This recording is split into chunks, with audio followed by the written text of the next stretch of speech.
come back to this gorgeous manure that felt damp and drowned, but I now understand what I was sensing. So the idea is with a manure that the side facing the sun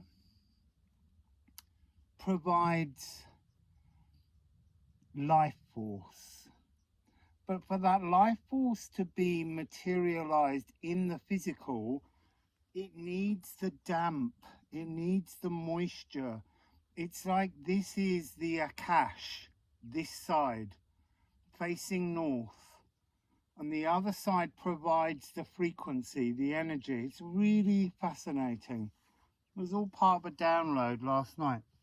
So I'm just gonna lean in, sing, see what it has to offer today with new knowledge. It's a bit difficult to stand.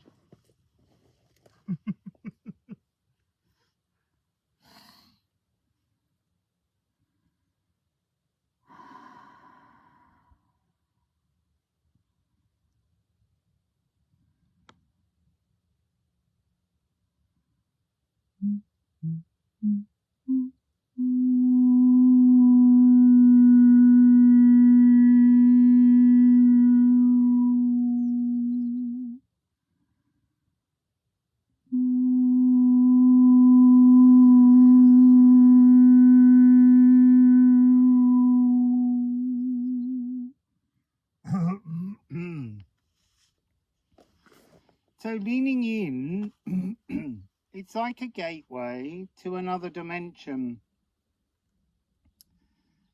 through the kind of the darkness of a wormhole. There was an energy of crown chakra, a B, a consciousness. So really that strength of the consciousness. There's more, but I think at the moment I'm learning with the downloads I got the other day. So I just have to allow what comes through at the moment to be an explanation. I feel like I was about to see another space, another place. So let me lean in again.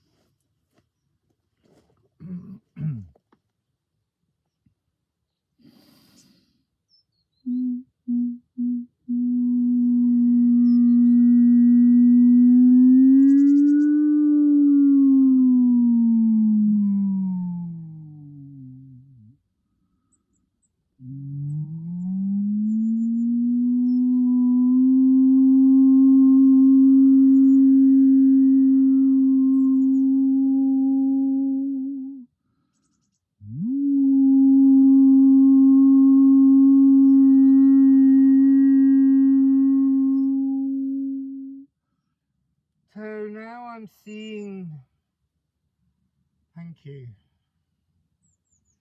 I'm seeing a network of frequencies running in a grid pattern across the earth.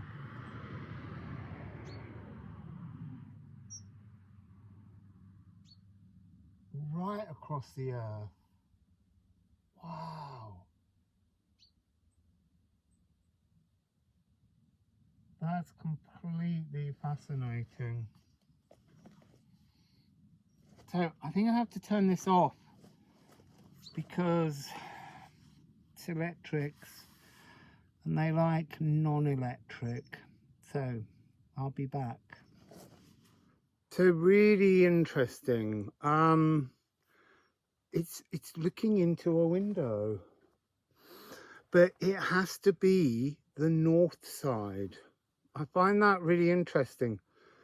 It's almost like the energy could materialize only through moisture, and this tree is so sodden, it's like a sponge.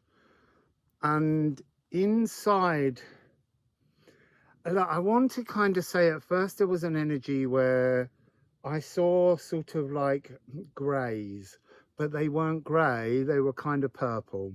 And then that kind of transformed and transfigured, and there was this moment of because a light turned on in their realm that's been switched off, and then they began to kind of gather. I could feel them all standing behind me, looking, well, I guess looking into this world. And it's interesting because once upon a time, this was a huge settlement. The energy that I've been seeing is people living here. But look, it wasn't like suddenly a load of nomadic people went, hang on, let's just all sit down and stop moving around. This was a gradual process. And at first, it feels like a bit like gulls, where gulls come to Britain, give birth on everyone's rooftops because they're not living on cliffs anymore, and they return to the same rooftops year after year, but they leave their young. Their young have a different feather, and so they don't have the strength to fly south in the winter, and then they come back. And that's the energy that I'm getting up here. This was the beginnings of a settlement, and the first people to settle were mothers and the young, because actually the young slow you down, and when you're walking, so menhirs were put up so those still wandering could return to their settlements where their families were building a home, and it was all an experiment. And at that point, these, because they're in a timeless space, when they used to look through here, there was something to see. There was a settlement. There was something to watch, like the microscope energy again, being under the microscope. And there's not really, there's the odd car. That's all there is here now. So it's almost like the Petri dish, the Neolithic village, just passed its sell-by date somehow. But they are part of a grander network that needs to be lit up again, because there is a connection across the whole globe, you know, to all the different kind of stones and sites, temples, because often temples replaced stones, rolling boulders. I don't know what that means, but that's what I'm hearing, rolling boulders. Something about the rolling boulder is the rolling growth of humanity through time. Anyway, I'm going to march to some other ones and pop my forehead on and see what I might see inside them. It's gorgeous fun. I just touched the communication stone, and the first thing was like it listening. It was listening. Everything went completely still, completely quiet, like being outside of time while touching it. And then as there's a message to come, but as I went to leave, I just need to say this because I won't remember. Grasses and vines just kept wrapping themselves around my feet and ankles because it didn't want me to go. I'm going up to some other stones, but I think they just wanted to observe for longer, and I've kind of slightly denied them, which is not an intention, but there's so much to fit in. Gozo, saw Gozo again. That's where the pathway, the first connection was. Gozo, the Temple of the Giants, is like a kind of a warning. Look, these beings came, elven beings as I would call them, and they got stuck here because they came in form and bacteria caught hold of them, and that tied them to this space. And there's been a long education program, study. So they're part of a split group of these psychic archivists that I keep picking up. Both the ones looking through the stones in some kind of cosmic galactic university, but also the ones trapped here, us. At the end of the day, it's us. And we're trying to work out how to not have to keep reincarnating, I guess. That's the energy. So I'm walking us along gorgeous valley down there. You just don't get the sense of the drop. I'm going here to one that feels like a kind of strange butterfly stone. I don't know, it just gives me that energy. It's got something moving about it, yet it's completely still. So we're going to head there next. There are more just here and here, smaller. I need to get up into this field. So this is tuned to an E. This is the butterfly stone. I'm also hearing simian stone, but also sunstone, and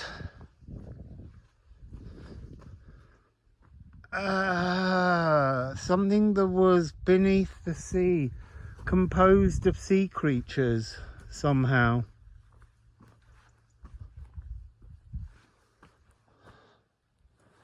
So let's just go all the way around it. It's lying on a second stone.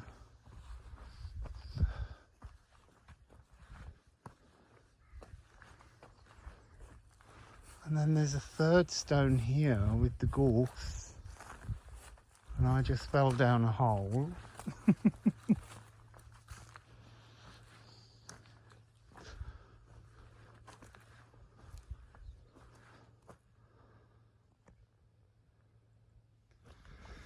So now I'm seeing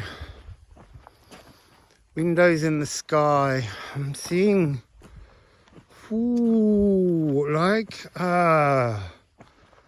endless dimensional possibilities. So there was something aquatic about what was being seen inside that stone. And oh my God, there's another huge one here. I hope I can get to it. So I can't get to it because it's inside an electrified compound, but it's big. You can't sense how big it is. Oh, I want to just go and touch it. And then down there past this fence, there's another group. I mean, obviously they weren't piled together like that. That's been done since. But let's just have another look at this gorgeous one. Whoa, it looks bigger now. I'm getting a really strange medieval frequency from this, but that'll have to unfold at some other time. But also, just above on this ridge,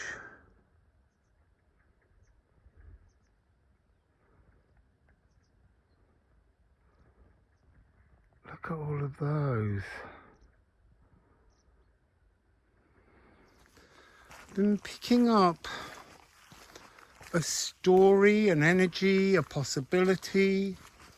You know, why are they there? Why were they erected? And it keeps taking me back to Karnak with the row upon row for 4.5 kilometers of stones.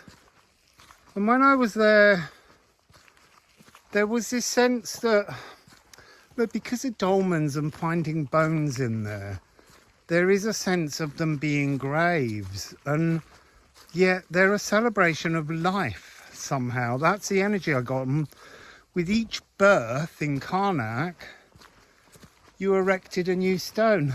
Why I'm picking up here, because the settlement up there at the high point of this area is actually women, families putting up, those that remained put up the stones to celebrate life and birth. And then there's an energy of the nomad returning and seeing from a distance the growing number of its community. It's a really lovely energy. Some more stones. I'm quite a long way now from the original settlement. There's a sense that this is an ever-growing community like Karnak. Trying to find the direction to another menhir that I've already visited, but I went by car. I'm walking today. This is the road now. It's gorgeous. Also, it's strewn with trees, so I don't want to walk and look too much. But it's such a privilege to be currently walking somewhere so terribly rural, so absolutely rural. Look at those. They're gorgeous. Sweet chestnuts. Every single one of them empty. Walking somewhere so rural that the main frame of what we see is not maintained by anybody else, because I'm not running into anybody else. So the main frame is breaking down. Interesting, this wall of tree. I've had to put my glasses on because the ground's sinking along here. So I haven't seen a soul. Even farms seem to be all closed up. Buildings are shut. Like, I'm the only person in this particular part of the world. And so the mainframe keeps breaking down. I'm going to pause a minute because that's very wet. I need to pay attention. So birds are flying through trees and not coming out the other side.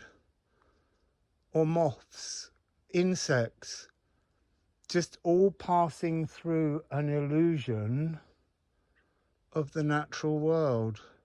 This is the most beautiful, soft, really gorgeous plant. Look at it here. It's so beautiful. And again here, a bit like years ago, things are becoming just pure energy. Yes, we see this particular fractal as a plant, but it's just energy. That's what's happening here. It's gorgeous. There's just no sound.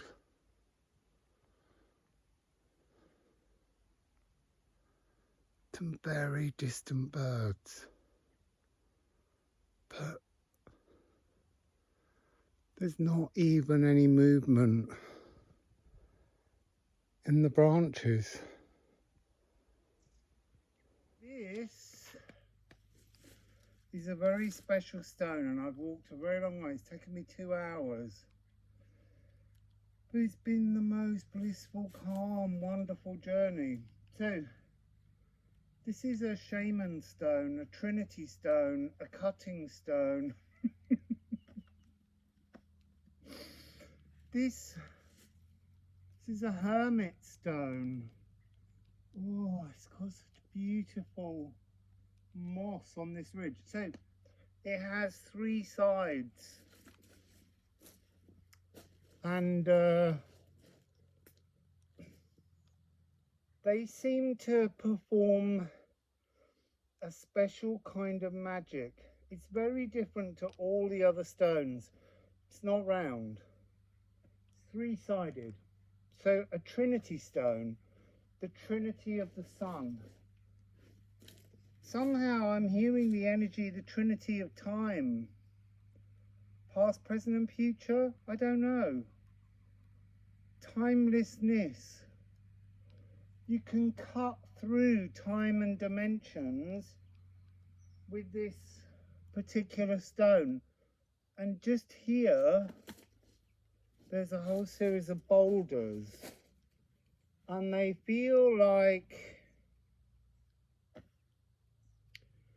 it feels like a space where, I want to say a shaman, a holy man or woman, lived here. And there, it's all fallen over, but I sang to the stone. And the stone is like a mirror, a cosmic mirror. When you sing into it and vibrate the frequency, you feel, because it's lying down, it would have been standing up. You feel as though you could just sink inside the stone. I had to come back here because this stone was very excited to see me. I think as the video moved, I feel like yeah, I think the iPad's dropped a little bit. Yeah, this is deeply special. There's a most fantastic ivy that's giving a representation here because of the fractals that connect it to many other parts of the cosmos. There's something here about climbing, about journeying, about being able to travel down a whole series of wormholes. And I want you to think of these wormholes as being like cosmic veins. They're like roads. They head down and then they go off in separate directions and they lead to different places. It's a bit like when we enter the astral. I'm also getting an energy of kind of like a market space, a place, a meeting space. People came to hear the words of the shaman, and there's a really strong energy of like a discomfort or a possessiveness, a greed. Really interesting, really early greed, beginning with a frequency of people needing sort of spiritual confirmation, messaging direct. There's that sort of frequency going on here. Oh, I absolutely think this stone is so adorable. This is the blade edge. You can't really see it at this angle. That's why I put you over there just now. Oh, I feel deliciously out of time. Like I'm not here, like a visible silence is descending.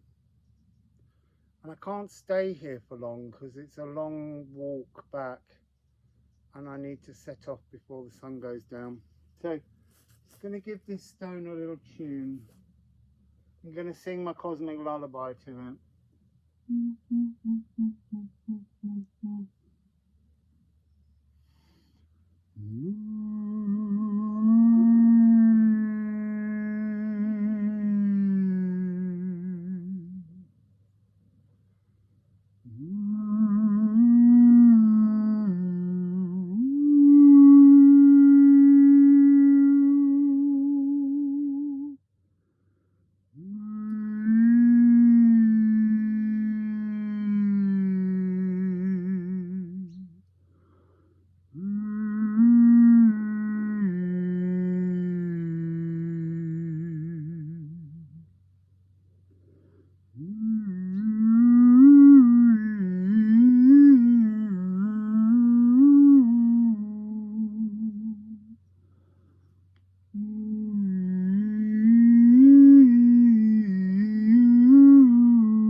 Thank you for finding me, bringing me here.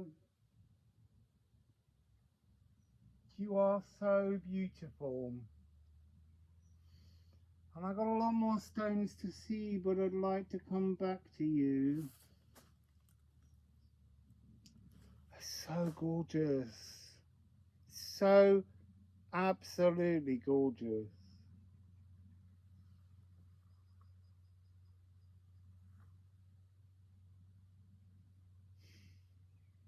Oh, look, it just lit up.